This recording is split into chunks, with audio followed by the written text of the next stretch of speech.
just find my way, yeah. Oh yeah, ride my wave, yeah. Oh yeah, ride my wave, yeah. Oh yeah, I came from the bottom, so I just find my way, yeah. Oh yeah, ride my wave, yeah. Oh yeah, ride my wave, yeah. Oh yeah, I came from the bottom, so I just find my way, yeah. Oh yeah, ride my wave, yeah. Oh yeah, ride my wave, yeah. Oh yeah, I came from the bottom, so I just find my way, yeah. My weed so sticky, call it Gorilla Tape. Find my way, so I levitate. Everybody ain't on, so they hate. Came a long way, so I gonna take everything I need in this life right now. Star in the sky, keep it bright somehow. Circle real tight, gonna feed my fam. All my life, that's the way I am. Speed so quick, got the moves like Cam. Food so good, never feed me spam. I'm trying to get it, so I am that man. Man on the mission, better prove my plan. Yeah, and it's all I know. All right, we are here live at Longwood Podcast with another special guest today. He has been making waves throughout Wisconsin, born and raised where he started it all from becoming an artist to an entrepreneur in Rosedale, Wisconsin. Recently, he just opened up the stage with Big Savo for Twister at Tap House 228. He placed second in the Best of Wisconsin Cypher 2021. Introducing Ty Rello. Hey, what up, what up, what up? I'm glad to be here. How you doing today? Pretty good, man, pretty good. I'm glad to be on here doing this thing for one time to show the fans what I'm really all about. Okay. Yeah, we're going to kind of like dive into that so your fans can get to know you more and get to know who Ty Rello is. All right, so Ty Rello, where did you get that name from and why did you choose to be Ty Rello as an artist name? Well, that's kind of funny because I used to go by the name Kid Kells because I was a huge MGK fan growing up. Okay. But obviously I couldn't take that. But I know I wanted to use my name in a way just because I also use it as like a alter ego type of thing too. So I wanted to use my name, and for some reason Ty Rello came up basically at just a drunk party, to be honest, and we were just kind of like talking about it, me and a buddy. So the Ty part is your first name, part of your first name. Right. And the Rello, like... The Rello just ended up coming up like on some rambling drunk, like... So you didn't smoke nothing but Rellos. Pretty much. It's so like, it's funny as hell because I've had a lot of people ask me that, and I'm like... The answer is so simplistic too, but it's just so funny how it actually ended up happening. But that was back in like college, so we were just, just kind of getting lit all the time too. So you kind of made it up in college, came up with the name in college? One thing happened after the other, and I was like, I like that. That really rolls off the tongue. And I just stuck with it. Okay. So at what age did you first start making music? Man, I was, when I first started making music, it was probably when I was 14 or 15. I would use basically this computer that we got from school at the time and use Audacity and just find beats on YouTube and just kind of do my own thing. And eventually I was just doing it on the side just to do it on the side because I just really like music, and I'd listen to music pretty much my entire life, like day to day. Yeah. And I just knew I wanted to do something with it, but I just didn't really know what. So when I had that opportunity, recording on like a PlayStation mic, plugging it into my little laptop and stuff just to start out, I just kept doing it for fun and honestly like a therapeutic thing. Okay. And one thing led to the other, and some things fell off and other things shifted, my priorities, my ideas, my mind. And one day I was just like, I could probably just do this for like what I actually want to do because I enjoy doing this. It's not like I can sit there for hours and hours and just not like it, because that's what I just used to do on like a simplistic, program. So what was the thing that like made you gravitate towards it? Like for some people it's like they start playing around with beats or they put a rhyme together. Like what was it for you that like really inspired you to like take more interest into doing this for a career path? I guess it's I think that's a two-part answer for you. Because one is more or less doing it for myself. Ironically, that song that came out. And another part of me is, when I do see artists coming up, and I try to do my research on some artists and really follow them. Okay. You can see like the motivation and inspiration that they bring to certain people in groups, and like to be humble as possible. If I want to do something in this world, I feel like that's something that I was meant to do. Whether it's through music or whatever it could be, I just felt like music was my passion. Whether I'm doing it for myself or it transfers over to maybe making somebody laugh, or having some type of feelings of inspiration, motivation, or even saving somebody's life. Because even it's gotten to that point where I've seen interviews where people are like, man, if I didn't listen to this person's music, like I don't know if I'd be here. And that right there is a huge reason why I would do music in the first place. Because music do help out with people that's battling suicide, depression, anything dealing with humans' emotions. Music tends to like care to it in a way. Yeah. So like you might have like, I don't know if you heard of Jordan Lucas and then Logic. They got songs where they where they put out about preventing suicide awareness.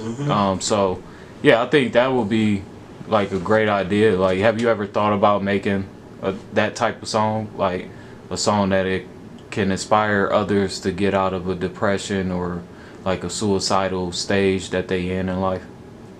Yeah, actually, I do have a lot of songs in the vault right now, and I'm just waiting for either the money, the opportunity, or the right plan to really drop them. But I have a decent amount of songs that are just like, the try to get the hits out and push stuff like that. That's jumpy. But I've been just saving things in the background, kind of like, because like I said, it is for myself. So that whole therapeutic thing is also me being my own type of therapist at the end of the day, and just writing my thoughts down and jotting stuff down to be like serious at the same time.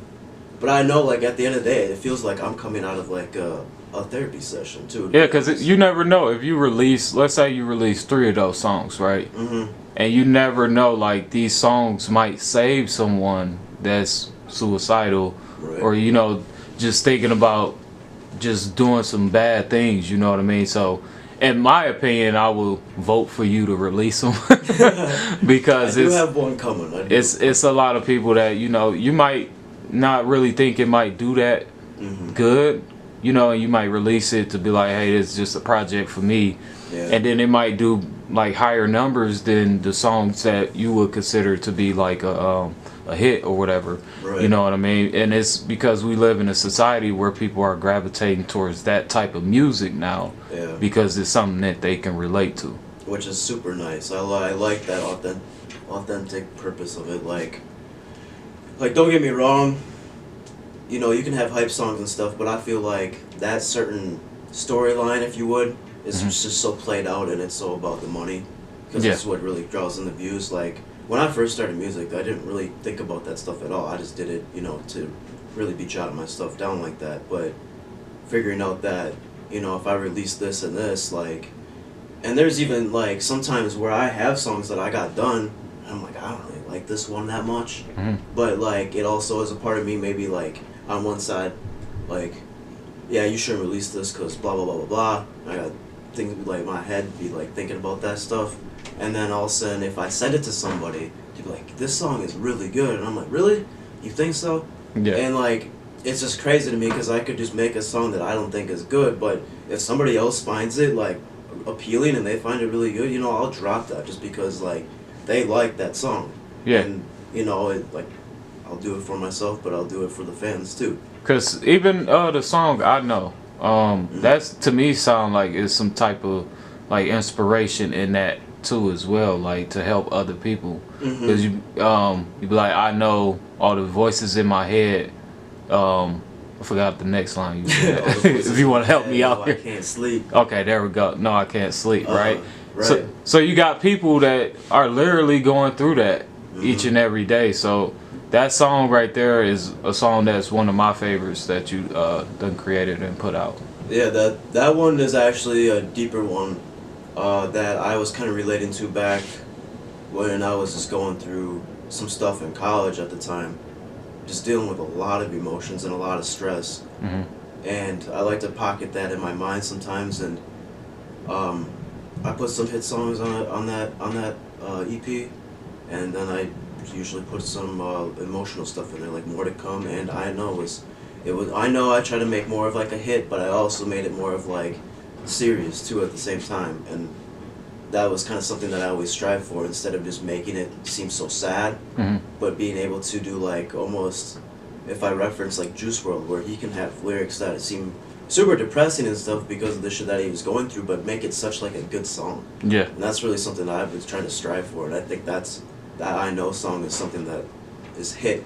Yeah, because Juice WRLD was putting songs together so nicely that didn't nobody know he was actually going through that stuff. But if you listen to his songs, you can hear the pain and hurt that he's projecting out. Yeah. So, yeah. And I'm not going to compare myself to the GOAT, but for real, that's just my inspiration right there, you know? Yeah.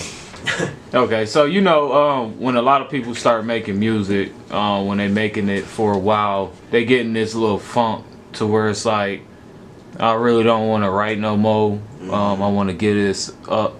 When you get in that stage, because I'm pretty sure all artists get to that point, what keeps you going? Like, how do you motivate yourself or inspire yourself to keep going and not give up? Well, I guess it's $1 million question too, because to be honest, I go through that a lot, more than I'd like to. But when I do go through it, I just know like it seems like I'm going through a development stage, because I'm always inside my own head trying to progress in a certain way. Okay. And so I'm at that time when I'm like over the fact that I just made a bunch of songs and I'm like, all right, these are okay. I'm like, how can I go better? How can I push myself better? Yeah. And so then I go through this process of just overthinking stuff, but I know when I figure that out, I hit a different level every time. Okay. But the thing with the music thing is like, you know, you can record 3 or 4 songs in a week or a day, and a lot of the time you can spend most of your time just doing business stuff. So like, whether it's marketing, whatever you want to do, like even if I'm not creative in the moment, there's always something that I'm going to be able to do. It's whether or not that you put the effort into doing it, or you don't even have to have money nowadays, crazy enough, like just keep making videos, TikToks and stuff. Like there's just more aspects of this that you can really just keep pushing in different ways instead of just having to be creative all the time. Okay. Because if you are an independent artist too, like obviously you have to do that stuff, you know. Okay. And you just like it's just marketing or whatever. Milwaukee Bucks born and get another chip. Let's go. Round gang, yeah. My vision was too blurry, and sometimes keep pushing myself. I'm too hurried. It's stepping for me. I see weak, something's cracking you too weak. I keep pushing this way to stay sturdy. Hit 'em 30 on a 30. I'm rising like Steph Curry. I'm never missing anything. You know I'm a boy. Cause we rolling up, smoking hotter than all these joints. Cause we blow faces, so I'm passing all you boys. You just a toy. You abuse, you lose. I never pick and choose. I'm destined on a path that you never got to prove.